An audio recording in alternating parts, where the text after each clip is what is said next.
Só que o outro problema desse conceito tirânico da felicidade fantasiosa é que você e eu sutilmente vamos tentando extrair contentamento existencial eterno de dimensões passageiras. Por quê? Porque um desejo desesperado para se satisfazer existencialmente na carreira, nos filhos, no sexo, no dinheiro, no sucesso, na fama. E entenda, não tem problema nenhum você ficar feliz porque você viajou, porque você trocou de carro. Não tem problema nenhum você fazer projetos, se organizar, crescer na empresa, comprar uma casa. Não tem problema nenhum você ganhar 1 milhão, me dar um presente. Não tem problema. O problema é que a desproporção que a nossa alma lida com as coisas, a gente sutilmente vai imaginando que tal realidade vai gerar isso em nós. E não é suficiente, porque nada que é passageiro tem poder de gerar satisfação eterna. Um exemplo disso, quando você lê em Provérbios, provavelmente a maioria dos cursos de autoajuda que existe hoje cita o bendito Provérbios, o homem mais rico que já existiu, né? Tem esse livrozinho que você talvez já leu. A gente gosta, né? Só que o autor de Provérbios, que está certo, livro incrível, use, aplique na sua vida, na sua empresa. Só que o autor de Provérbios, o grande rei Salomão, não finaliza a vida dele em Provérbios. Finaliza em Eclesiastes, olhando para o império que ele construiu e falando vaidade. Eu construí um império de vaidades. Vaidade de vaidades. O que é isso?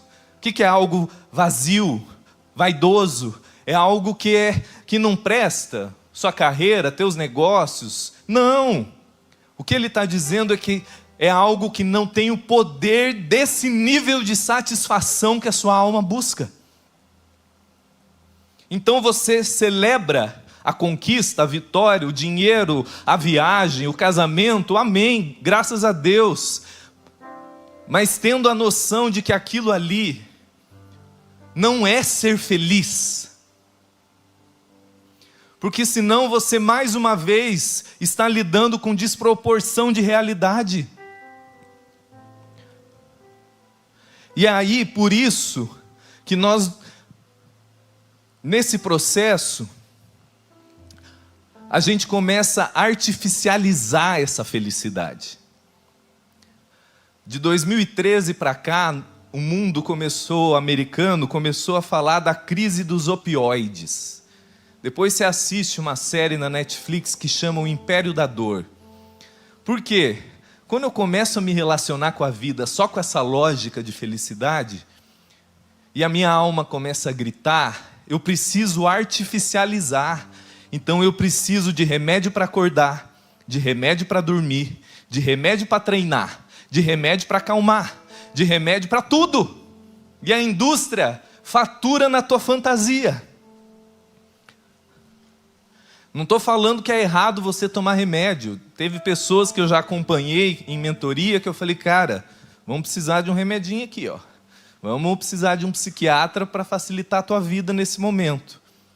Mas o problema é quando você lida com essas coisas, o remédio, o dinheiro, o sexo, a família, o casamento, a busca, o frenesi, o workaholic, sem se dar conta que é uma tentativa artificial de algo que não chega lá no seu coração.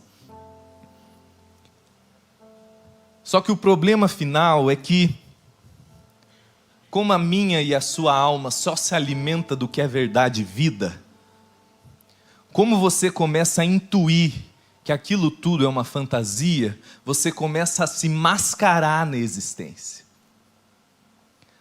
Hipocrisia do grego é máscara. Não é que você é um safado, é que por um tempo você vivia na fantasia, era ignorante, mas sincero, extremamente infantil, mas sincero. Só que chega uma hora que a tua alma começa a gritar. E aí, como você precisa... Charles Taylor, que é um filósofo canadense, ele fala que a gente vive hoje na era da exibição mútua. Você não pode só ser feliz, todo mundo tem que estar vendo você feliz. E como você já vendeu o peixe de que você é o cara da prosperidade e a tua alma está em crise, você mascara. E vamos ser honestos, o meio religioso é campeão disso. Você fala, e aí, Levi, tá tudo bem?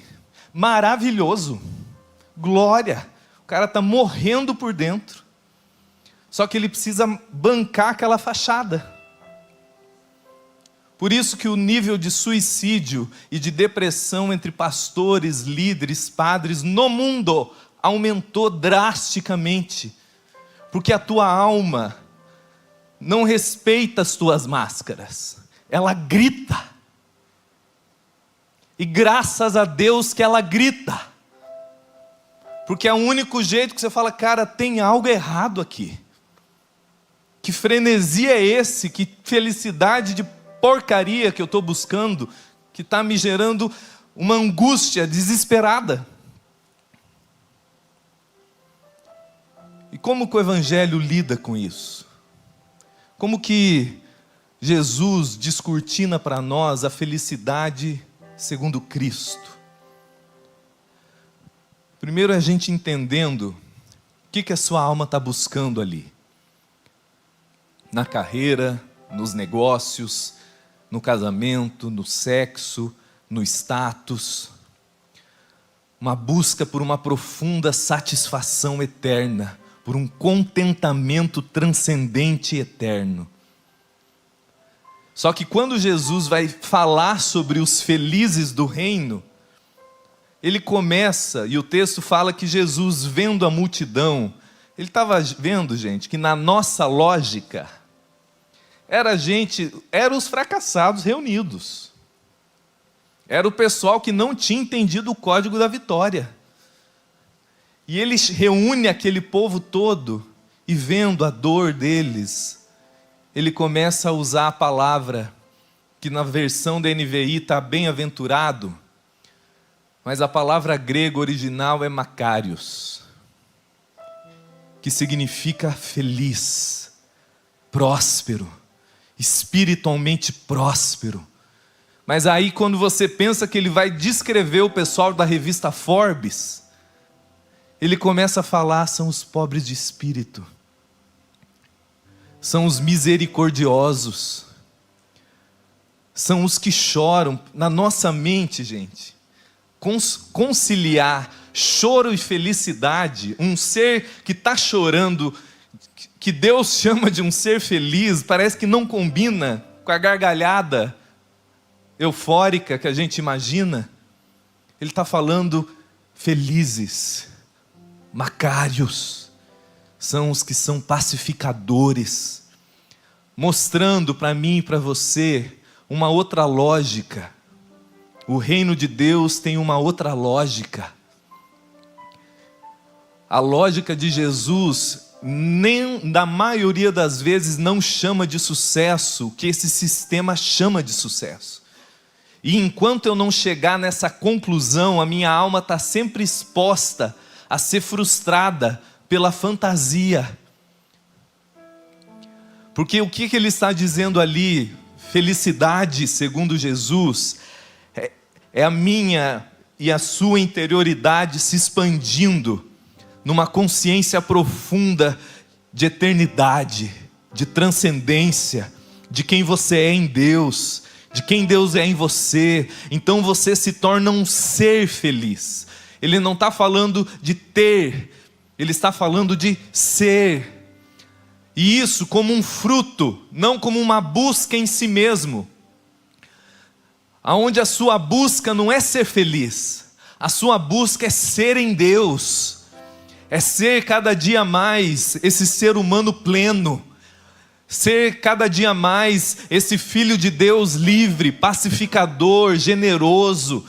Um ser humano que está se expandindo. E o fruto disso é você e eu, mesmo com lágrima, mesmo entendendo e chamando que o que é ruim, que o que dói, dói, mas lá dentro, sua alma começa a provar um outro tipo de satisfação, que transcende a sua alma, que transcende a superfície das suas emoções, daquela segurança de se saber em Deus.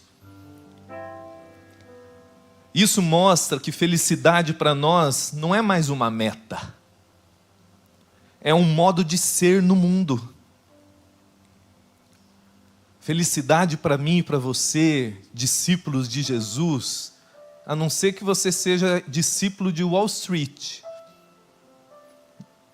da Avenida Paulista.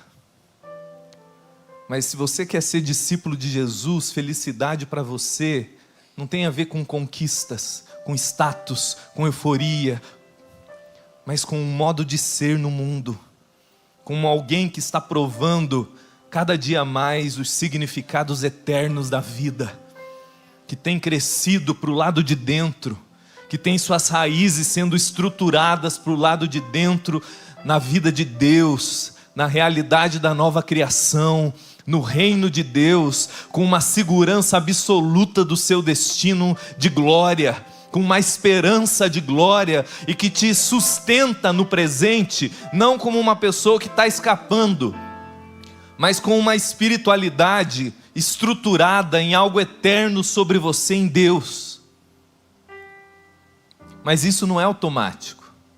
No automático, gente, a gente vai para a fantasia. Vamos ser honestos. No automático, você e eu, a nossa alma gosta de uma fantasia. E Paulo vai dizer em Romanos 12 que os fluxos desse mundo, esse sistema de pensamento corrompido, está o tempo todo querendo nos puxar para a artificialidade, para a fantasia. Por isso que tem que ser uma ação intencional, deliberada, consciente. Por isso eu quero dar alguns conselhos para você ser e crescer nesse ser Macários. Primeiro, cuide da sua interioridade. Provérbios 4 diz: sobre tudo que deva guardar, que guarda o seu coração. Você não pode andar na vida como um João bobo, absorvendo tudo que vai sendo falado. Você ouve aqui, sai aqui, meu irmão, eu sei. Você sai aqui falando: nossa, gente, um negócio diferente. Mas daí você fica 2h30 nas loucuras do teu Instagram, do YouTube, amanhã você já está na fantasia de novo. Você precisa cuidar da sua interioridade, da sua mente. Existe uma guerra pela sua mente, pelo seu entendimento da vida. Você precisa encharcar sua consciência das boas novas, da esperança da glória. Os sociólogos falam que o ocidente da Terra, nos dias de hoje, nós nos tornamos como sociedade, a sociedade mais despreparada para lidar com a dor. Por quê? Porque é uma sociedade sem transcendência. Paulo vai dizer em 1 Coríntios 15, que se a nossa esperança em Jesus se resume à presente era, do berço à sepultura, ele diz: nós nos tornamos os mais infelizes dos homens.